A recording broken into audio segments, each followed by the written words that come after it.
Welcome to There Is a Method to the Madness. My name is Rob Maxwell, and I'm an exercise physiologist and personal trainer.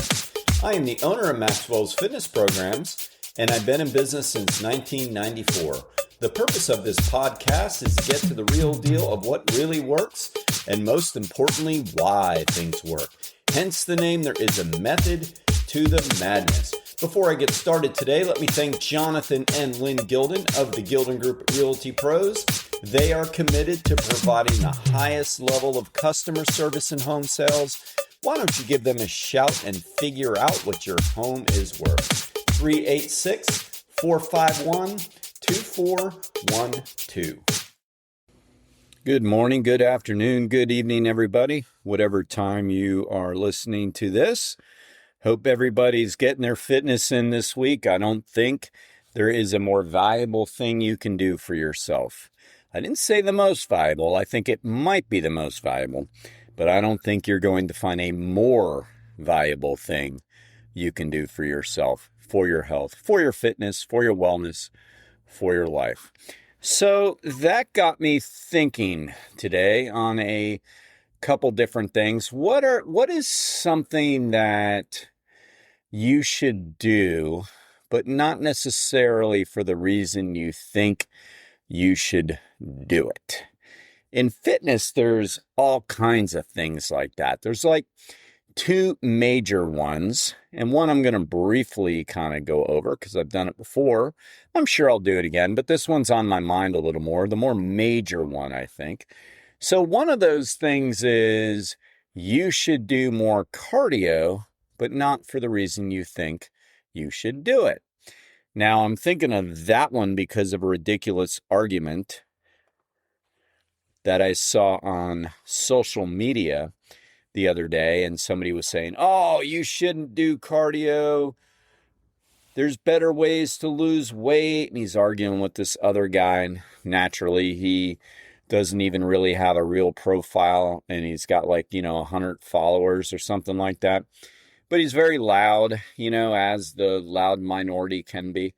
So, I was looking at that. I don't know why I should just completely gloss over these things and keep moving, but sometimes I like to go through the comments just to see if somebody else is going to say the truth. And they really didn't.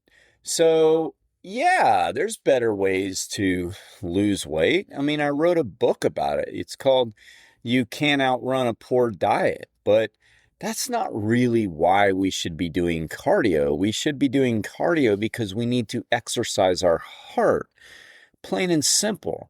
Improving our VO2 max, which is our cardiorespiratory's measurement of how healthy it is one of the things we should be doing to have a more quality life, a healthier life. So we need to be doing more cardio because it's good for our heart. The side benefits are that it helps us lose weight simply because it really helps us burn more calories than just sitting around. But you don't have to tell me. I mean, I agree 100% that the people that use cardio as their only means to lose weight and then don't adjust their diet and don't strength train are off base. Totally agree. But does that mean that we don't do cardio? No, we should do it for the benefit of helping our cardiorespiratory system, period. But the one I really want to focus on today is so similar. Everybody brings all the fitness stuff back to weight loss.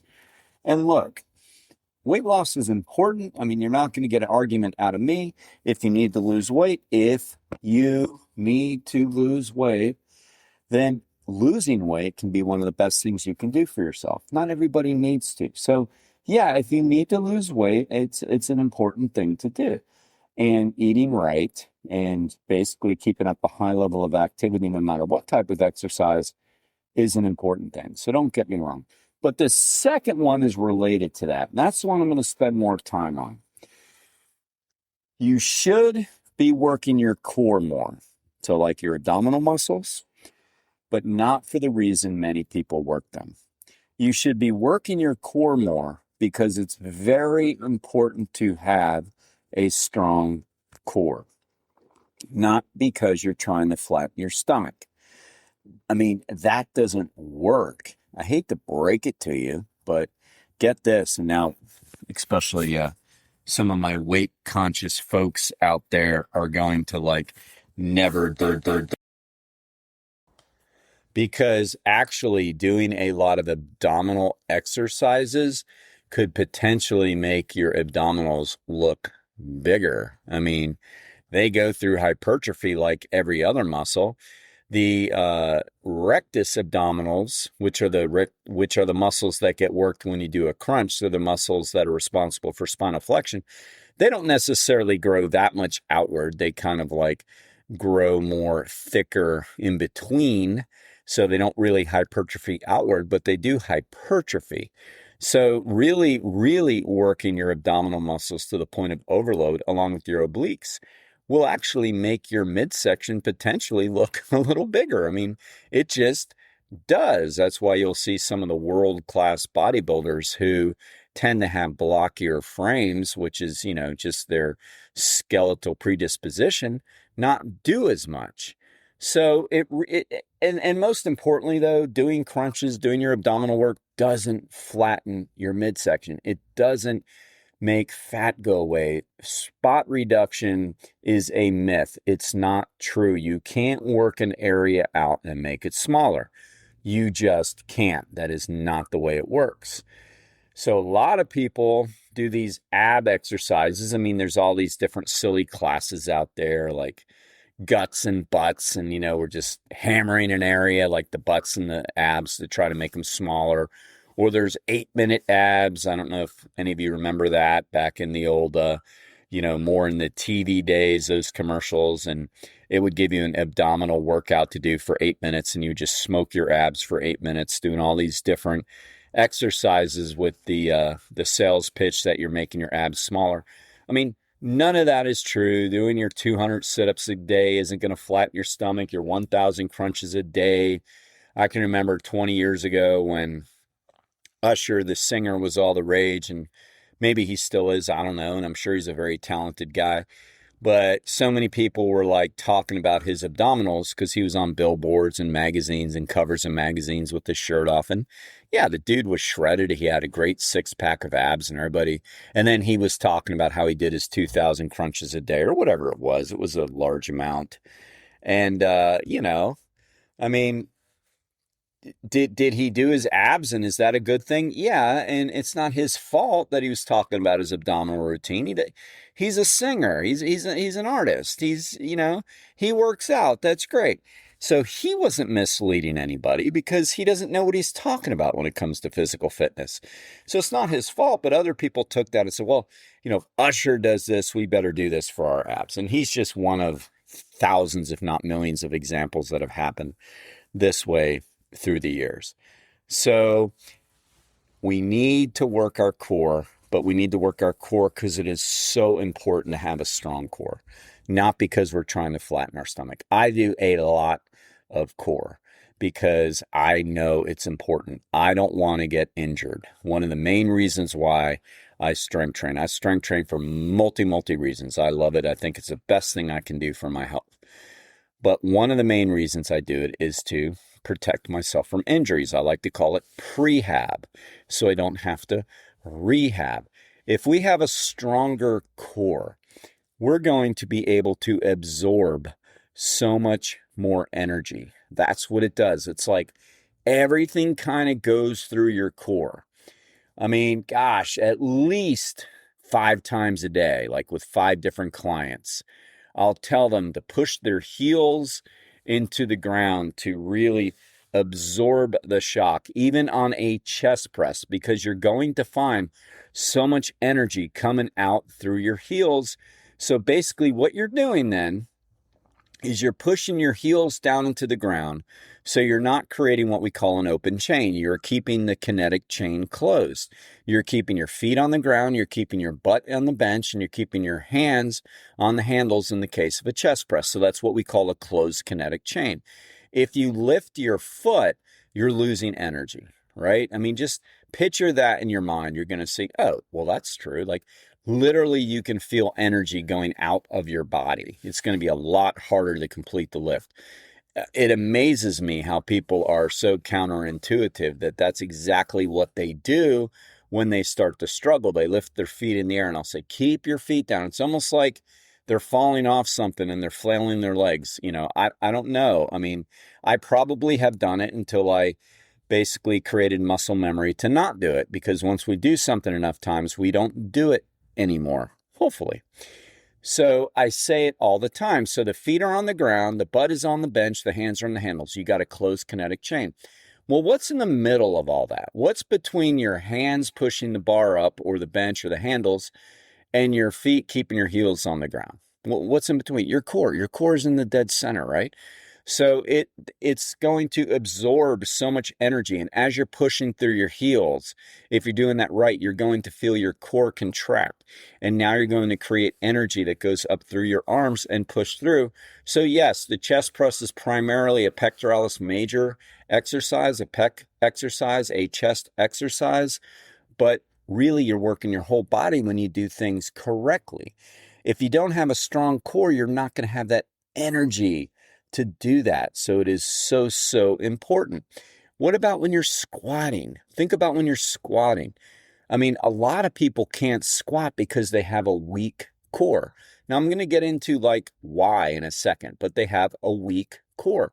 Now, that could be weak obliques. That could be weak transverse abdominals. It's usually not weak rectus abdominals. They're usually overdeveloped because why? People do silly crunches all day long instead of doing other aspects of their core. Or very commonly, it could be weak erector spinae muscles, the lower back muscles. And so they can't keep their chest up. And then couple that with tight hip flexors, and man, oh man, you got some problems going on. You're going to be bending straight forward when you do any kind of a squat.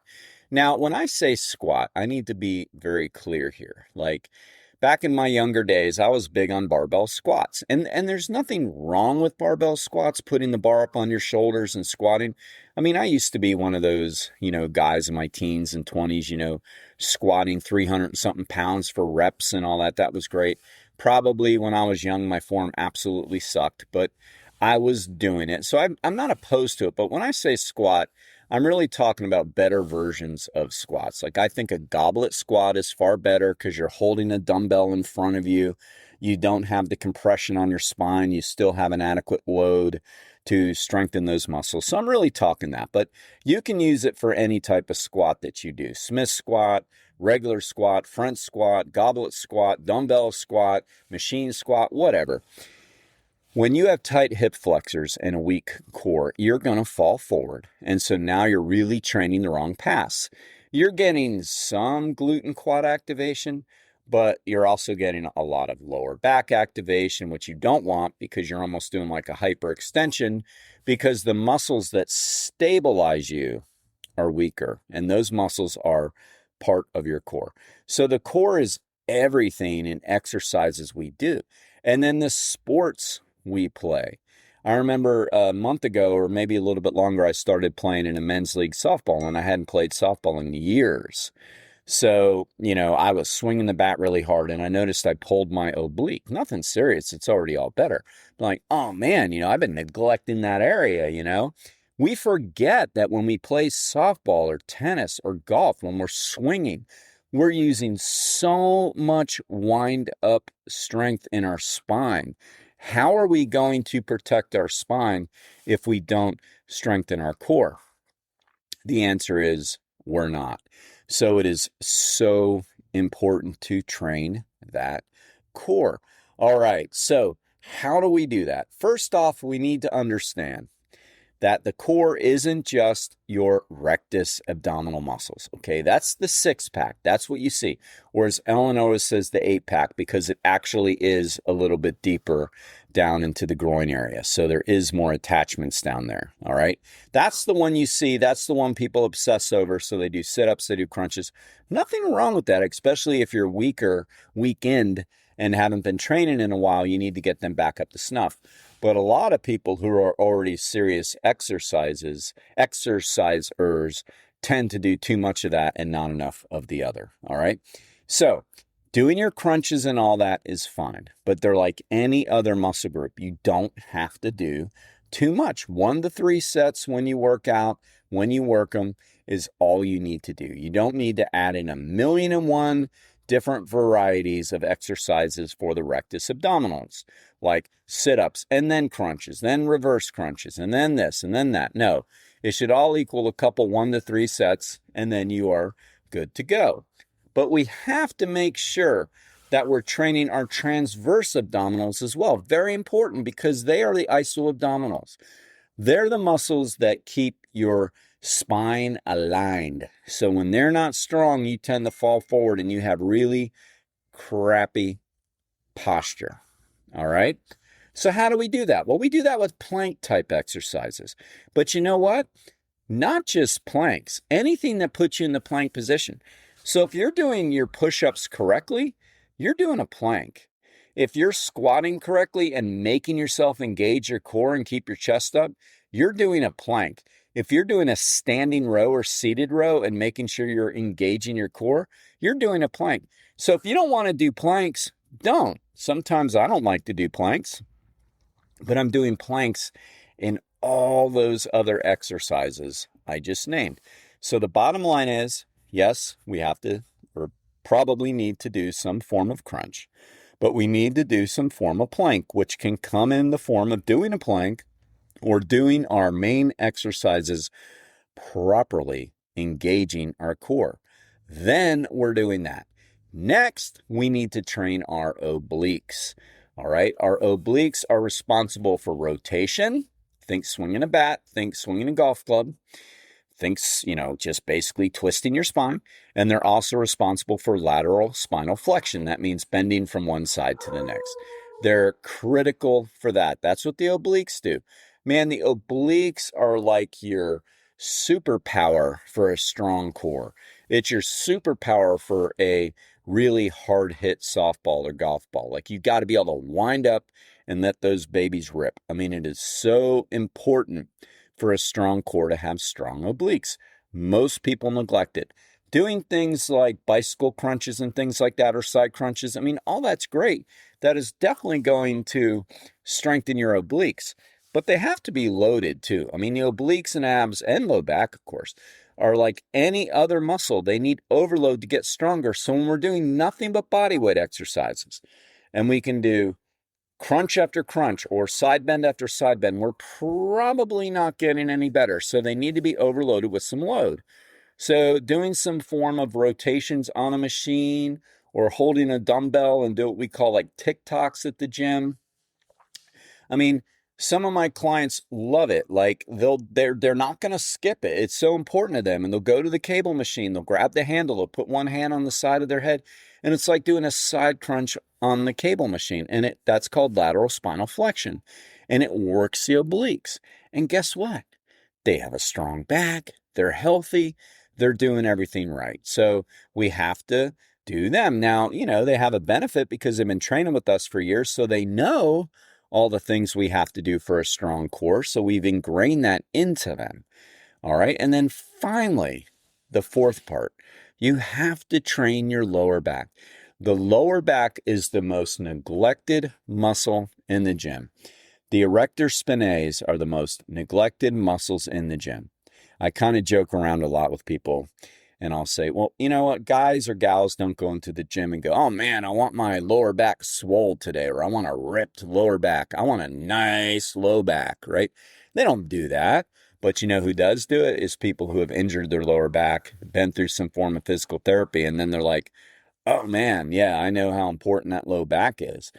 So 80% of Americans will suffer a back injury at some point in their life. I mean, probably most of that's minor, but if you've ever hurt your lower back, there really is no minor lower back injury. You can't do anything. And guess what? The number one reason for it is a weak low back. Stay with us. We'll be right back. Are you ready to unlock your full potential? I want to introduce you to the Fit, Healthy, and Happy podcast, a powerful resource to transform your life today. With expert interviews, practical tips, and inspiring stories, this podcast is your roadmap to lasting wellness. Here's what a listener has to say. I used to struggle with my health, but this podcast changed everything. It's like having a personal trainer, nutritionist, and life coach totally for free. With over 2,000 five-star reviews, we're a podcast you can trust. The Fit, Healthy, and Happy podcast, available now wherever you get your podcasts. You're not weak. A weak low back, weak erector spinatus. The more time you spend doing crunches and sit-ups without balancing it out, the more muscle imbalance you create, and you're actually making your lower back weaker. Everything has to be done in proportion. So if you do a set of crunch, you need to do a set of hyperextension or low back. I mean, that's a simple formula, but basically that's what it means. Everything has to be in proportion, and it is so neglected. One of the reasons why it's neglected, it's so counterintuitive, and I understand the fear, but it's just false. People are like, oh, I don't want to do that exercise. I don't want to hurt my back. It's like, no, man. Like, doing that exercise is what's going to keep you from hurting your back. It is so hard for people to get. I get people who have had really serious lower back or upper back diagnosis. I mean, stuff that most of the time medical intervention is going to have to come in one day. But by strengthening their lower back, they're making their lives so much better and postponing that maybe forever, maybe indefinitely, but definitely longer. And they end up saying to me, man, I wish I would have done this so long ago. I mean, it's one of my favorite things to work with anyway, that is prehab or even rehab, but it's one of my favorite things to do when people say to me that they've been hurt and now they're better and they're back to enjoying their lives. I mean, I love that. I see that with knees. I see it with hips. I see it with ankles. And probably lower back has been number one. I mean, I could sit here and just name people, name drop these people. Oh, so-and-so came in, but that's not the point. I mean, you wouldn't be listening to this if you didn't trust what I had to say. So just take my word for it. I've had countless people over and over and over come in to get on a program. And the first thing we do is we isolate the lower back. We do other things. I mean, they're not going to pay for personal training to do 3 exercises. I mean, maybe they would. I mean, some people might be, yeah, it's worth it. But obviously we're going to fill up the time doing other things to balance out their body. But they really, really, really tell me that they're better. And that's the key. I mean, if it works, you keep doing it. And it does work. I mean, when I had people in fear mode, and anytime we've been injured or had pain, we're going to have fear. So I get that. And I have a longtime client, I will kind of tell a little bit of who he is, not his name, just because it's such an important story. And he started with me probably a little over 10 years ago or so. And he's a physician. He's a psychiatrist, to be specific. And he was referred to me by a chiropractor because of his lower back, and it was really impeding his life. So he told me his, story and, what he wanted to do and his, where he's had success. It was better after seeing the chiropractor for sure. Now he wanted to take it to even more lengths to basically get even more active again, because he was an athletic guy. He's a very athletic guy now. And I said, okay, so I got him on a program, and every time we'd go to do something, this was very early on, like he turned the corner within a couple of weeks, but early on, I'd say, let's do this. And he'd say, oh, I don't know, when I did that once, I left wherever in pain, or when I did this. And this wasn't really risky things at all in my mind. Like I'm not an advocate of that. These were just normal things I know to strengthen the lower back, like low back machine or prone cobras and things like that. And so he kept telling me, and I finally said to him, I said, all right, so you're a psychiatrist. Yes.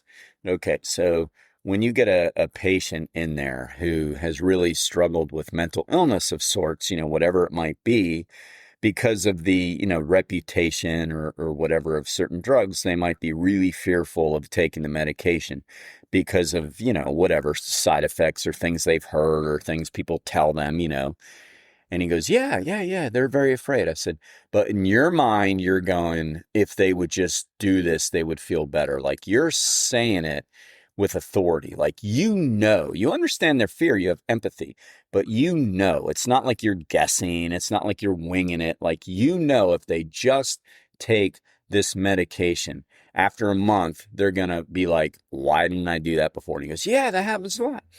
He's a smart guy. So, a light went on in his head. He goes, oh, okay, I see what you're saying. I just got to let go of this and just totally trust that you know what you're doing and you're not going to have me do this exercise if it's not good for me. I said, right. So he was able to jump into the program with trust. If you had pain, you back off, but it wasn't even because he was having pain. It was just, it looked scary to him, right? But he jumped into the program and he started doing it. That was over 10 years ago. We don't even talk about his back anymore. He's gone on, he's running 5Ks, he's doing strength competitions, he plays basketball in the senior Olympics. He does all these sports. He's incredibly active, incredibly fit, and an incredible athlete. And he's back to all that, like totally enjoying what he wants to do because he let go and he started doing the prescription. All right. So that's a big reason. And I get it. Some people don't train their lower back because of things they've been told. And that's just not true. All right. So we have to train our core. All right. So just to summarize again, I've said it a million times. We have to train our core, not because we want a flat stomach, because that is not going to happen from that, but because we want to prevent injuries. We want to continue to do all the things we want to do, and we want to train that core in a balanced way. Very hard for me in an audio podcast to talk about all these different ways we need to do it. And I know I put a lot of information out there. So if you have any questions about what you need to be doing for your core, do not hesitate to reach out. Thanks, everybody, for listening to today's show. I want to ask you to please hit automatic download from wherever you get your podcast from. It really helps me and it really helps the show. Now, I'd like to take a second to thank our sponsors. Without them, we would not be able to have the podcast. First Overhead Door of Daytona Beach. They are the area's premier garage door company. They have the best product and the best service. I personally vouch for Jeff and Zach Hawk. They are great people. If you have any garage door needs, please give them a call. 386-222-3165. Now, I'm very, very happy and excited to announce we have a new sponsor, ProCharge Liquid Protein Enhancer. Each container has 40 grams of protein. And what's really cool about this is it's very portable. You can throw the tiny little containers into a suitcase, take it wherever you go. Now you don't have to worry about spilling. And you know what? It tastes really, really good.